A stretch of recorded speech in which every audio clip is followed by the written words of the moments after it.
Good evening to everyone, wherever you're calling in from this evening. I thank you for joining me.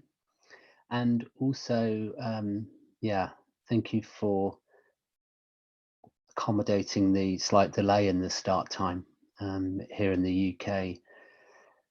We've just been outside applauding, clapping for our National Health Service members and workers here in the UK that are doing such an incredible job during what I'm sure we'll all agree is a really difficult time. So thank you for waiting and being patient while we do that.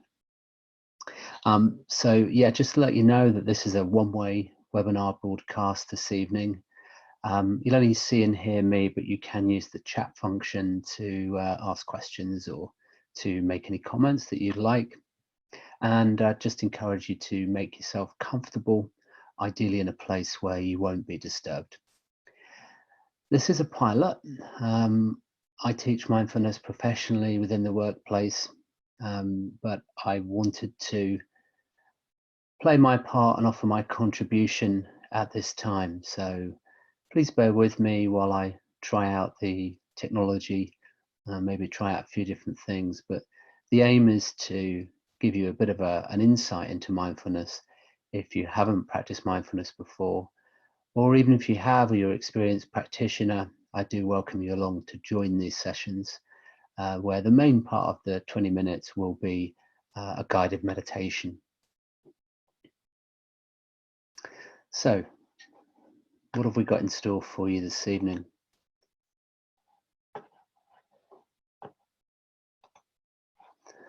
So what we're going to go through is a little bit of a refresher on what mindfulness is, the why and the what.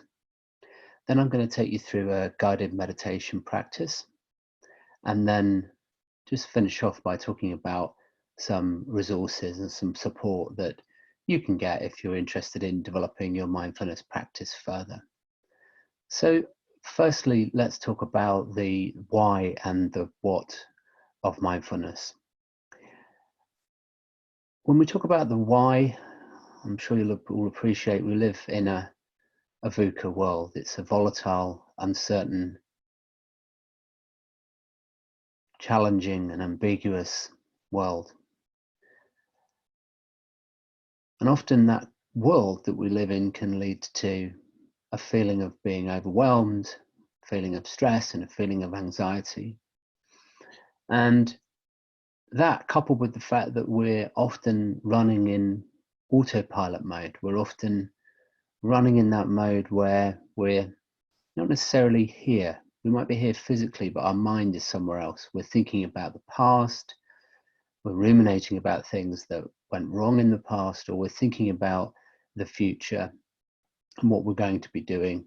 And then often we're distracted by other things, and we're not really actually present in the moment. And so when we talk about mindfulness, we're talking about moving from that autopilot feeling into a feeling of being aware, a feeling of awareness. So the thing that I would like to say to you before we get going is I can't promise you unicorns and rainbows. So I think some people have the opinion that mindfulness is about clearing the mind, eliminating all stress, and floating away on a cloud. Whilst it can bring some pleasant qualities, mindfulness is a little bit more than just relaxing, calming, and floating away on the cloud.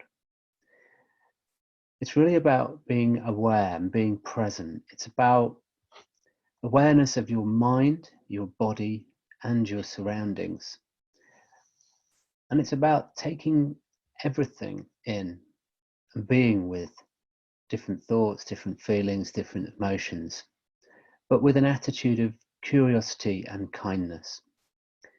And curiosity and kindness is important. Often we aren't that kind to ourselves. Sometimes our inner critic can say things to us that we wouldn't say to even people we don't like very much.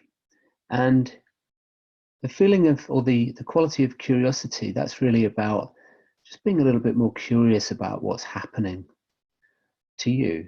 Maybe being a bit curious about thoughts or emotions, feelings. So there's one definition which says that mindfulness means paying attention to what's happening in the present moment, in the mind, body, and external environment, with an attitude of curiosity and kindness. Or quite simply put, mindfulness is about being present in the here and in the now.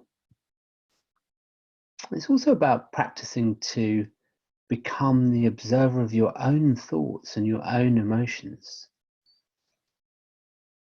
So rather than actually becoming your feelings or your emotions, actually observing what it's like for those to be present in the body and in your mind. So rather than Matt becoming angry and every fiber of my body being angry, how do I actually move to a state of noticing and feeling that there is anger within my body?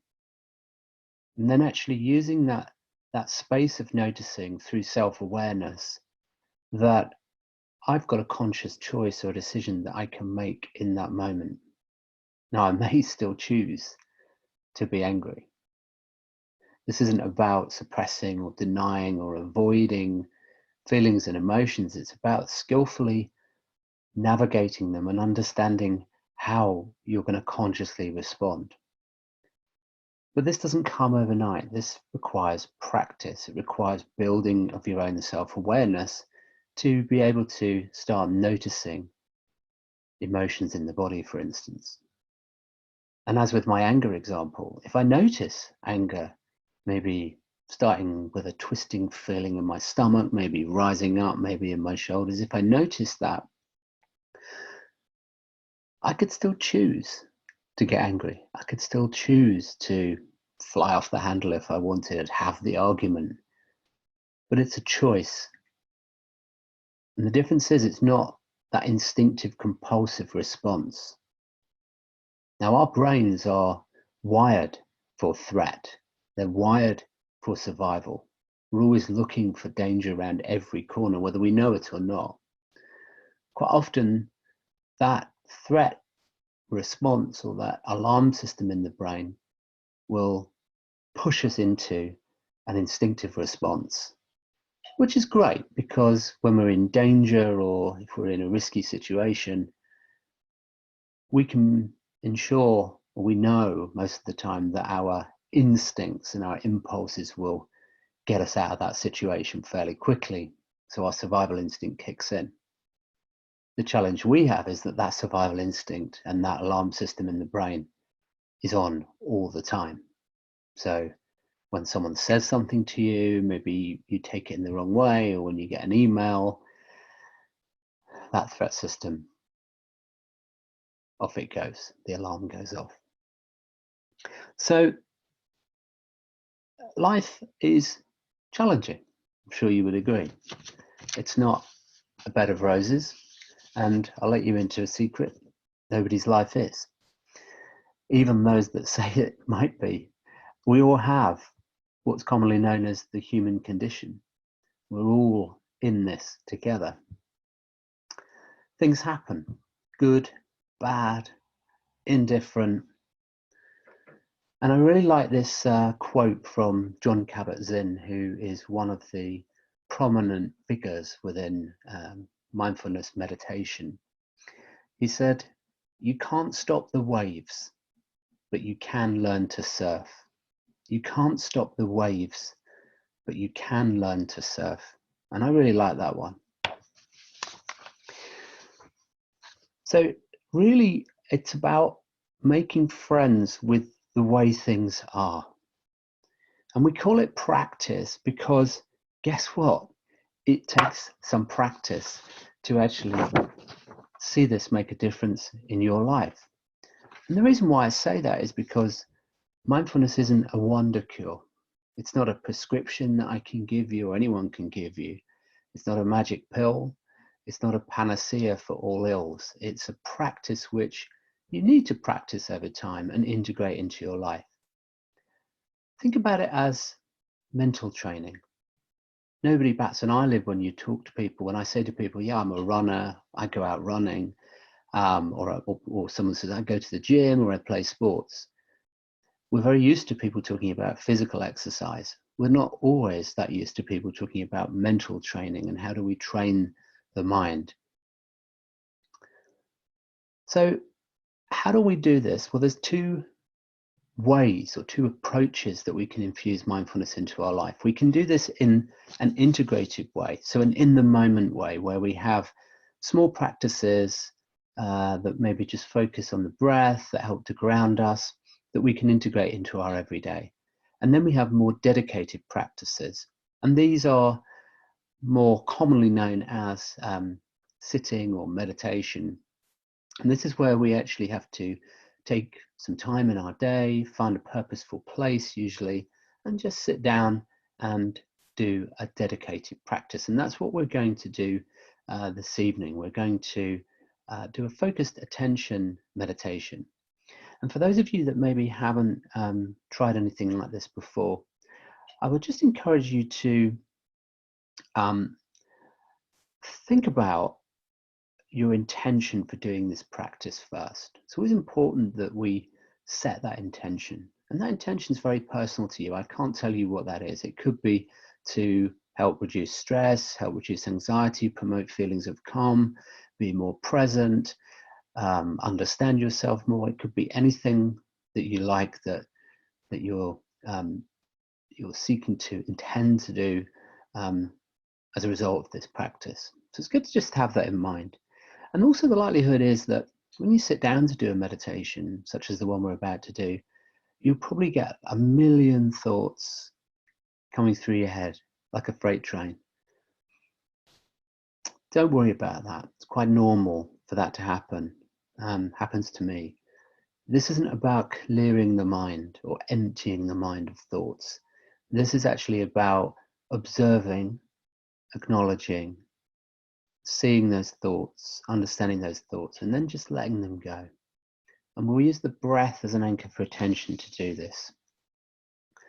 One thing I would say before we go into the practice is, if you do happen to feel any kind of intense or uncomfortable feelings, or you feel uncomfortable at any time, just bring yourself back to the room that you're in, open your eyes, maybe fix on a particular point in the room, and just remind yourself where you are, what you're doing. Also, it's important to say that we're not necessarily trying to achieve anything here. Often I think people wrongly assume that we're trying to achieve a particular state, or we're trying to do a particular thing with ourselves, with our bodies, with our minds. And that's not really what we're trying to do here. We're trying to observe our direct experience. So we're really trying to observe what's happening to us as we're going through this meditation. So the more we try and push for something to happen, the more we're pushing in the wrong direction. We're just trying to be, really, as we do this.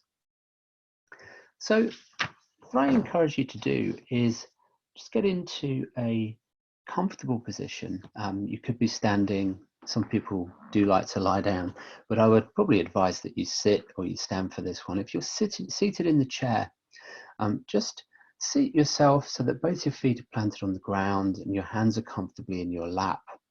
And just try and experiment with your back being straight, and think about the crown of your head going up. Maybe a thread from here just being pulled up towards the sky. Just find a way that's comfortable, that works for you. I want you to start by finding that posture that feels relaxed yet alert at the same time. You may want to have your feet on the floor or your hands on your thighs, and you may decide to close your eyes if you wish. If you decide to keep your eyes open, just have them with a soft focus just in front of you, maybe on a point in the floor. allowing your spine to lift and your shoulders to relax.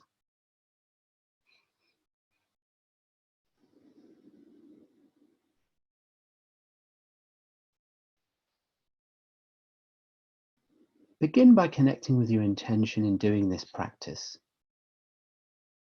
You may want to develop healthier ways of dealing with stress. You may want to be more focused. You may want to be more skillful as a leader, a friend, a family member, or to be at your best for others. Or you may not have any clear intention. You may just be interested in learning more about meditation practice or about yourself.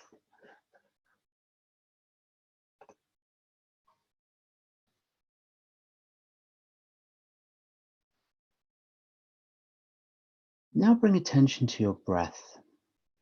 We're going to use the breath as an anchor for attention. However, if that is uncomfortable for you, for any reason, then please find one sound that you can hear right now. It could be air conditioning, the sound of your computer, something that's constant in the space that you're in. Feel free to use that as an anchor for your attention. If you are using your breath, you may notice a slight movement of the abdomen or chest, or the sensation of air passing the tip of the nose, or a sensation in the throat, or a sense of the whole body breathing. Wherever the sensation is most vivid for you, allowing your attention to rest there.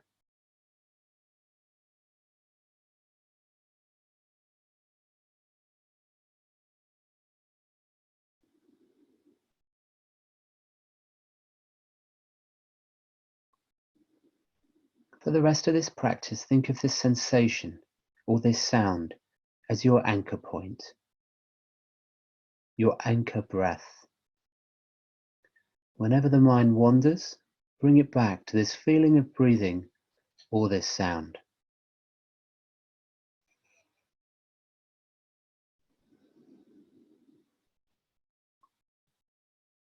Breathing in, breathing out.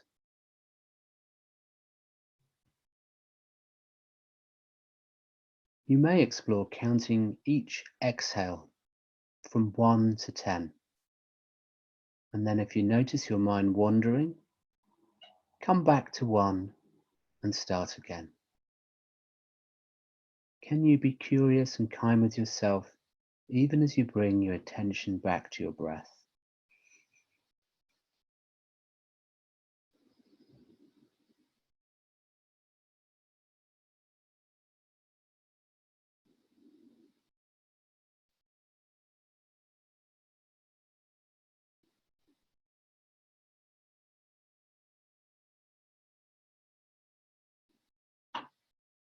If the attention wanders, as soon as you notice, simply return to the awareness of the breath, gently and kindly.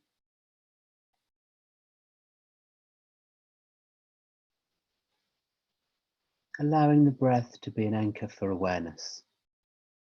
Thoughts coming, thoughts going. No need to push away or chase after. If attention wanders, simply returning right here, right now.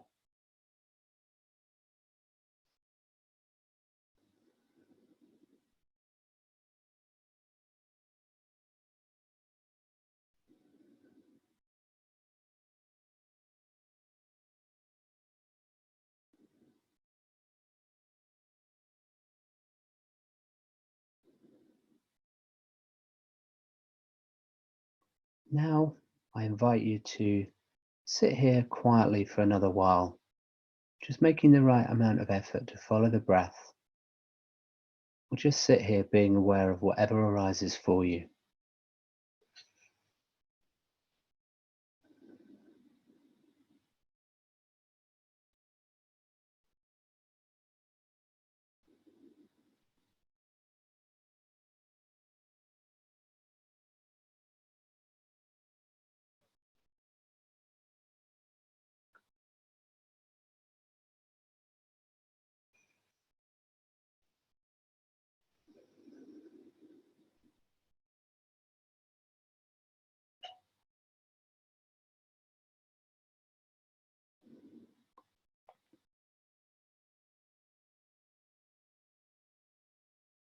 Now I invite you to open your eyes fully, bring your attention back to the room, maybe wiggle your feet, wiggle your toes, bring your attention back to your body, and stretching in any way that you like, just getting yourself comfortable to go again. And I invite you now not to think so much that this practice is over, but what is it like to feel anchored in the present moment as you move forward with your evening this evening?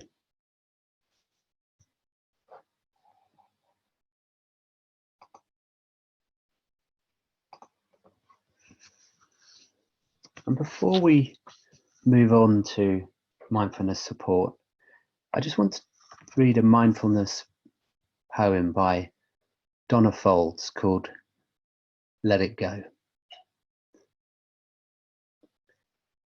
Let go of the ways you thought life would unfold, the holding of plans or dreams or expectations. Let it all go. Save your strength to swim with the tide. The choice to fight what is here now before you will only result in struggle, fear, and desperate attempts to flee from the very energy you long for. Let go. Let it all go and flow with the grace that washes through your days, whether you received it gently or with all your quills raised to defend against invaders. Take this on faith. The mind may never find the explanations it seeks, but you will move forward nonetheless. Let go, and the wave's crest will carry you to unknown shores, beyond your wildest dreams or destinations. Let it all go and find the place of rest and peace and certain transformation.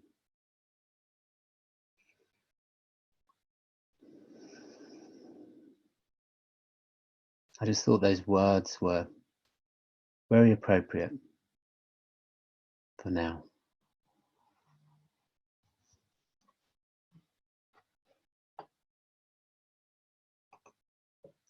So just moving on, many people ask me for extra support and what books do I read, ask about apps, and what can you do to help develop your mindful practice in your life. And I've just put a little selection of books here. There's more actually on my website as well, more in-depth selection. But just starting with the books, that Mindfulness: Finding Peace in a Frantic World is a really great book. If you listen to my mindfulness story on my website, that's one of the books that really helped to save me during a really difficult time in my life. So I really thank Mark Williams and Danny Penman for that. And then also Jon Kabat-Zinn. The "We can't stop the waves, but you can learn to surf" quote was from John. And he's one of the prominent figures in mindfulness. It's a really nice, accessible, easy, not too kooky book. And also Search Inside Yourself is a great book that brings emotional intelligence, neuroscience, and mindfulness together. And that's the course that I teach in the workplace. It's a 2-day course. Real Happiness at Work, Sharon Salzberg. Sharon Salzberg is one of the leaders in compassion meditation, both compassion for others and also self-compassion. And then Ruby Wax, How to Be Human, is a hilarious book. If you like Ruby Wax, it is just absolutely hilarious, really is. She talks with a neuroscientist and a monk about what it's like to be human, and a lot around mindfulness and meditation. And then a book that was really quite, well, not quite, it was one of the most profound books I've probably ever really read, Emotional Intelligence by Daniel Goleman. Came out quite a long time ago now, but it's still absolutely relevant, particularly in this day and age. So I really encourage you, if you're interested about why EQ is more important than IQ, that's a great book to read. And then apps. Insight Timer is a free meditation app that you can get. There is a subscription service, so there is a paid service, but majority of the meditations on there, I think there's something like 35,000 meditations on there. You can get majority of those and stream those for free. And then I recommend the teachers there. There are a lot of people on there. There's a lot of different content. So if you want to get started, maybe just look at some of the teachers that I've recommended: Jack Cornfield, Sarah Blondin, Tara Brach, Sharon Salzberg, Andy Hobson, and Christian Neff. They're good prominent teachers to get started with. And then also there's Headspace and Calm, which most of you will probably have already heard of. They do have free trial services that you can use and a certain amount of free content, but then thereafter, once you've signed up, it's usually a subscription service. So I hope that has helped. I encourage you to be compassionate to yourself during these challenging times that we're facing.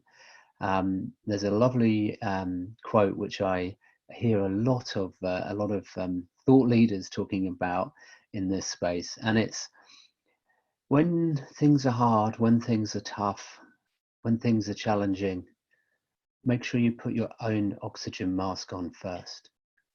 And what that really means is make sure that you're looking after yourself. We all feel the need, I'm sure, to help others, to show compassion for others, to support others, but just make sure you're looking after yourself as well. So look after yourself, and then you can look after others. So I hope you join in the same time again on Thursdays, Thursday next week. I'll be doing this every Thursday for at least the next sort of 8 to 10 weeks.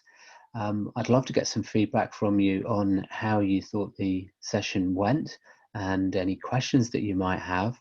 And please feel free to share it with friends, families, colleagues.